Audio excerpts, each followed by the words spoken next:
नमस्कार. मालिकेच्या पुढील काही भागांमध्ये आपल्याला खूपच जबरदस्त असा ट्विस्ट पाहायला मिळणार आहे. खरं तर आबा ही सरोजला लायकी दाखवणार आहेत आणि तिच्या लायकीप्रमाणे तिला वागवणार आहेत. देवीचा उत्सवच आबांनी कॅन्सल केलेला आहे.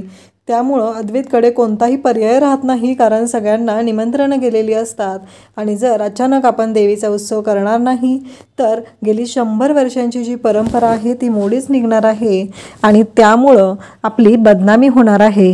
यामुळं अद्वैत आता स्वतः कलाकडे जाऊन तिची माफी मागून तिला मानाने घरी घेऊन येणार आहे आणि या सगळ्यामुळं आबांना एक वेगळाच आनंद होणार आहे.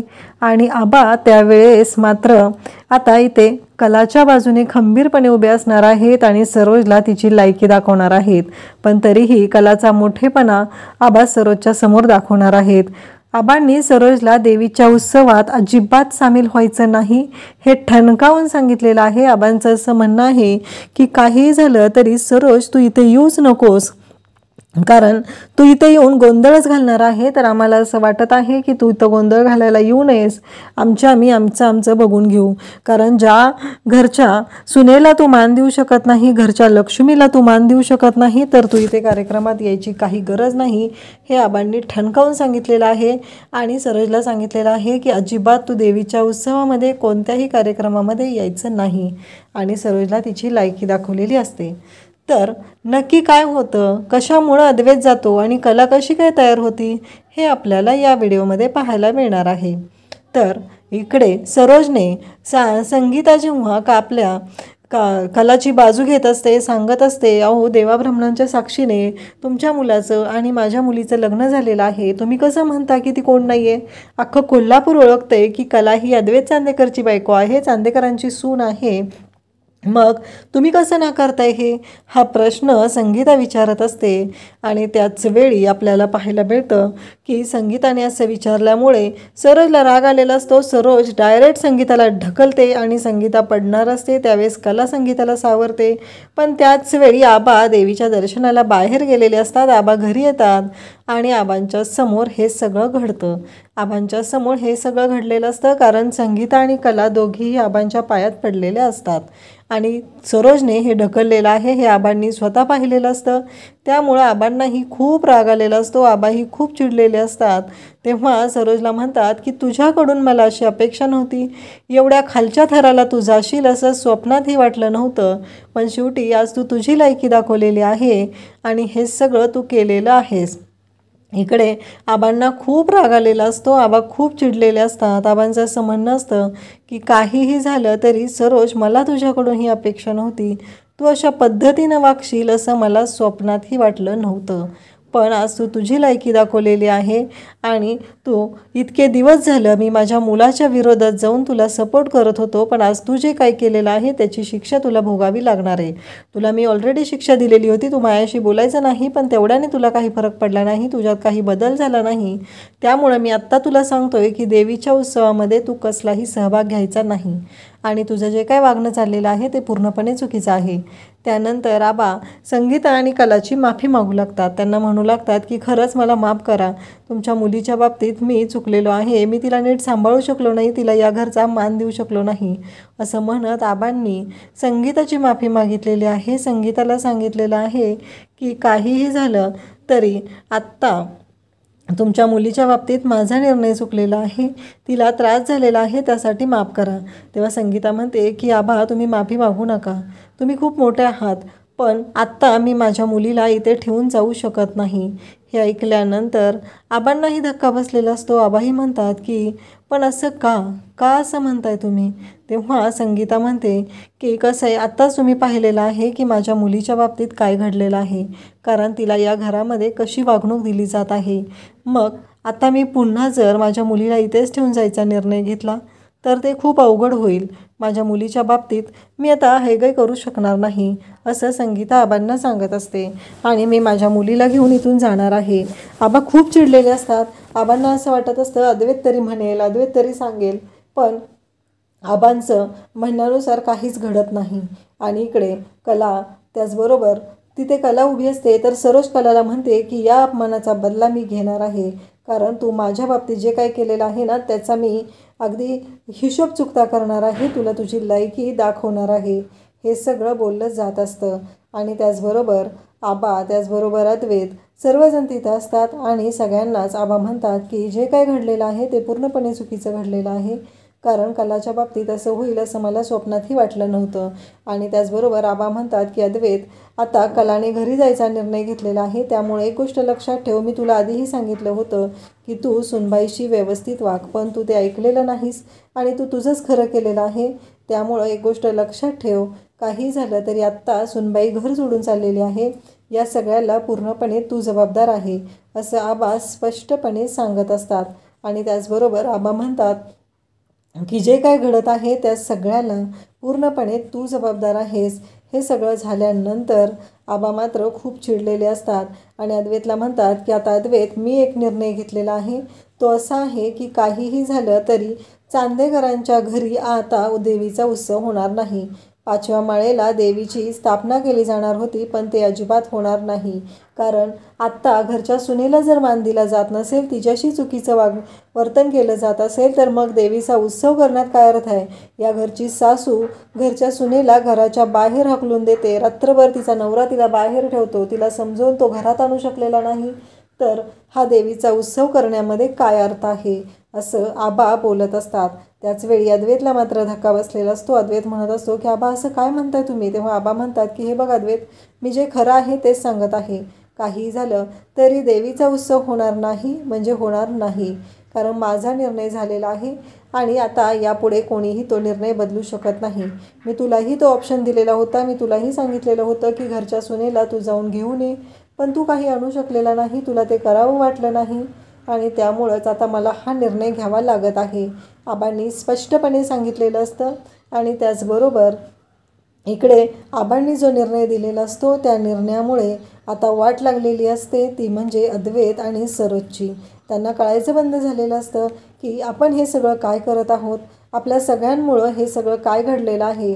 आबा म्हणतात की काहीही झालं तरी आता मी ठरवलेला आहे तो निर्णय फायनल असणार आहे. आणि त्याचवेळी तिथे रजनी येते आणि रजनी म्हणते की आबा, तुम्ही हे काय बोलताय, कारण तुम्हाला माहिती आहे ना, जर असं केलं तर देवीचा कोप होईल, अपशकुन घडेल. तेव्हा आबा म्हणतात, घरची लक्ष्मीच घरात नाही तर देवीचा उद्धार काय करणार आहोत आपण, देवीला कोणत्या हक्काने साकडं घालणार आहोत. आबांनी आता निर्णय फायनल केलेला आहे आणि अद्वैतलाही सांगितलेलं आहे की काही झालं तरी हे घडणार नाही.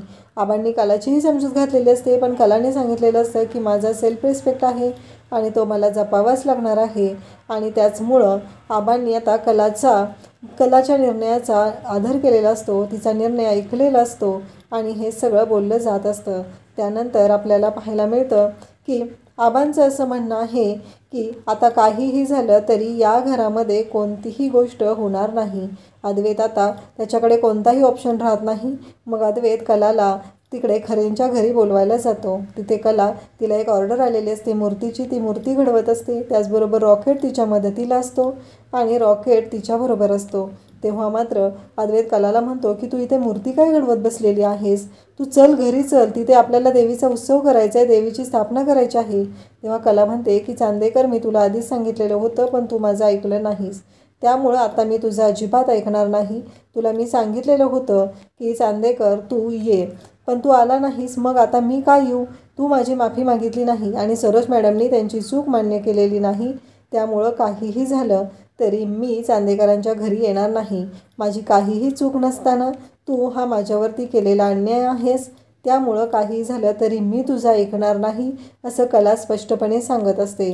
त्यावेळेस कलाला खूपच राग आलेला असतो. कलाचा स्वाभिमानही तेवढाच तिच्यासाठी महत्त्वाचा असतो आणि कला स्पष्टपणे सगळ्या गोष्टी बोलून दाखवत असते. कला म्हणत असते की काही झालं तरी मी अजिबात ऐकणार नाही, मला ऑर्डर मिळालेली आहे, ती ऑर्डर मला पूर्ण करायची आहे चांदेकर, आणि तू जाऊ शकतोस.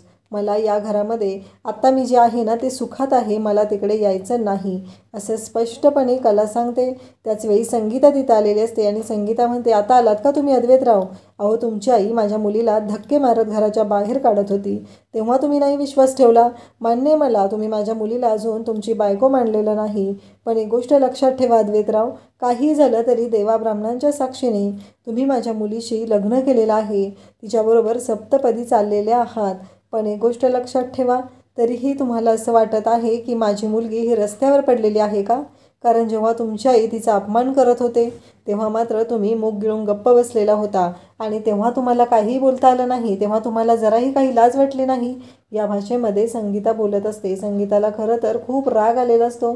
संगीताला ही गोष्ट अजिबात पटलेली नसते आणि संगीताचं असं म्हणणं असतं की प्रत्येक वेळेस माझ्या मुलीने तुमच्या सगळ्या गोष्टी सहन करायच्या आहेत, परंतु आज काही झालं तरी माझ्या मुलीने जो निर्णय घेतलेला आहे त्या निर्णयात आम्ही तिच्याबरोबर आहोत. तिचे आईवडील अजून जिवंत आहेत, ती काही रस्त्यावर पडलेली नाही.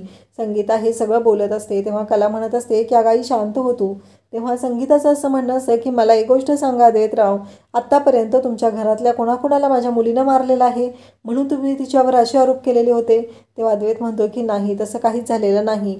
कलाने पण स्पष्टपणे सांगितलेलं असतं की मी त्यांना धक्का दिलेला नाही, त्या मला मारायला आलेल्या होत्या आणि त्यावेळेस त्या पडलेल्या आहेत. तेव्हा अद्वैत म्हणतो की चल ना खरे, अगं तुला माहिती आहे ना, तू आल्याशिवाय आबा देवीचा उत्सवही करणार नाहीत, त्यामुळं तुला यावंच लागेल. तेव्हा कला म्हणते की माफ कर चांदेकर, आबांसाठी जर तू येणार मला बोलवायला आलेला असशील तर ते कदापि शक्य नाही.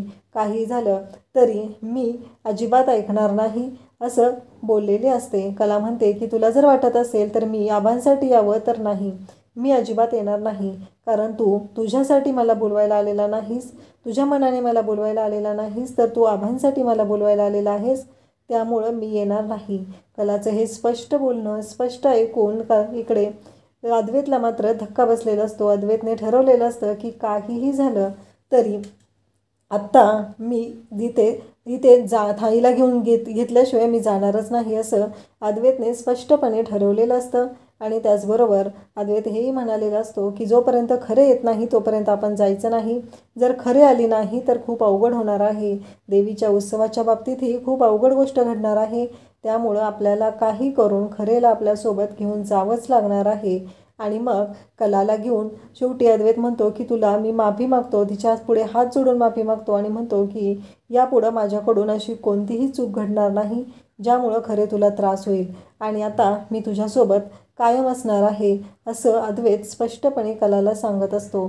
आणि तेव्हा मात्र आबाही तिथं असतात, घरातील सर्वजण तिथं असतात आणि मग कलाला घेऊन अद्वैत येतो आणि कलाला घेऊन आल्या कलाने मूर्ती तर बाहेर बनवून ठेवलेलीच असते, फक्त आता त्या पूजेची तयारी करणं गरजेचं असतं.